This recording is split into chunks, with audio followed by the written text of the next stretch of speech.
Hello everyone, this is the teaser video for this coming Sunday, which will be the morning of Christmas Eve. We also are having services in the evening at 6 p.m. for our Christmas Eve candlelight service, which I'll have a little sermonette there.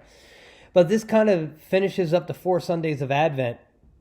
And if you hadn't noticed, most of my Advent messages wasn't talking about Jesus as much as we were talking about John the Baptist. Last week it was more about Jesus, about Mary, but we also referred to Elizabeth, who was carrying John the Baptist at the time. And last week we looked at a passage from the Apostle John, and that's who we are looking at again this week. And one of the keys is, again, I talk about this almost every time I preach from the Gospel of John, is that John wrote differently than Matthew, Mark, and Luke. Matthew, Mark, and Luke, known as synoptic Gospels. Syn being same, optic being eye, kind of like the same eye Gospels. They're kind of relaying the same stories.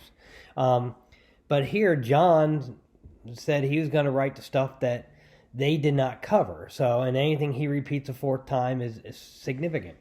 So, we're actually going to look at John chapter 1, 14 through 18. John chapter 1, 14 through 18. But this is what I want you to do for this teaser, this assignment, this task, okay? Look at John.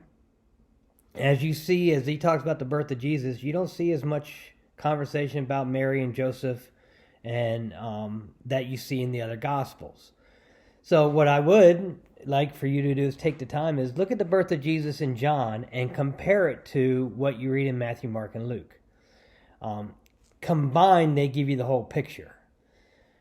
And John, like I said, John covers some things, and that's what we're going to be talking about on this in verses 14, John chapter 1, verses 14 and 18. We're going to be talking about, and I'm actually focusing on the phrase, the one and only, and why John calls him the one and only, and what is the significance of the one and only being born? How does that differ? How does knowing Jesus, or Jesus coming in the flesh, the Word becomes flesh, how is that different than the God that was worshipped in the Old Testament? So that's your second challenge. I would love for you to compare the Gospels, John compared to the other three Gospels, and how they describe the birth of Jesus and then what the story is telling, and how John, the Gospel of John is different. And John refers to Jesus as the one and only, and it actually talks about how Jesus is the one and only is different than the God of Moses, more the law of Moses. So that's the other challenge. What does the birth of Jesus, how does that change our viewpoint of God, or it maybe helps us learn more about God, or be able to relate more to God? That's something for you to think about. I will be touching on some of that on Christmas Eve morning. But that's if you want to dig, you want to learn, this is the way to do it. Now that you know the three of the Gospels are very similar, one is different, and putting them together tells you the whole story. And that's not just in the birth of Jesus. That's almost in any of the Gospel stories. You need all four of them to get a complete picture.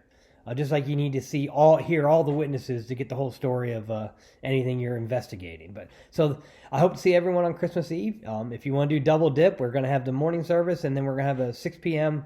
Remember, 6 p.m. this year, because we don't have to wait for people to get off from work. 6 p.m. Christmas Eve candlelight service. Until then, take care and be safe.